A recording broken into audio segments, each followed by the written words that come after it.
হচ্ছে এবং যতটুকু ভূমি আপনার আপনার আপনার কি মনে হয় ধীরগতিতে মানে এই যে দেশের উপরে যে এত বড় একটা ঝড় হয়ে গেল, এখানে আপনি গতিটা কোথায় পাবেন? আমাকে এটা বুঝান। এইটা কাজের মধ্যে মনোযোগ দেওয়ার মতো কি আমাদের অবস্থা আছে? নেই। এখন আমরা ধীরে ধীরে আবার সুস্থির হয়ে আমরা আমাদের কাজের জায়গায় ফিরে আসছি। এখন বরং আমি সকলের সাথে কথা বলে এটাই বুঝেছি যে আমরা দ্রুত কাজ করতে গিয়ে অনেক ভুল কাজ করেছি। এখন সেগুলো আমরা শুধরাবো।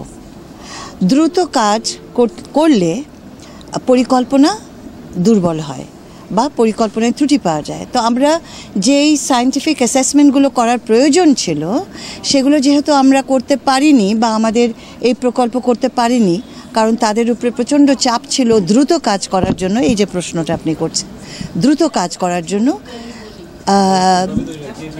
সেহেতু এগুলো করা যায়নি।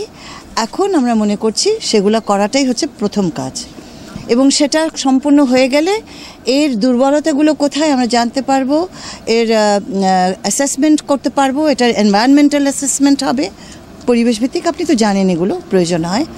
এনভায়রনমেন্টাল অ্যাসেসমেন্টে হয়ে যাবে, ফিজিবিলিটি হয়ে যাবে, ফাইন্যান্সিয়াল অ্যাসেসমেন্ট হয়ে যাবে। আর আমরা যে বাচ্চাদের জন্য করছি সেই জায়গাটার থেকেও আমাদের একটা টোটাল পর্যালোচনা হয়ে যাবে। এটা আমরা খুব দ্রুত করব।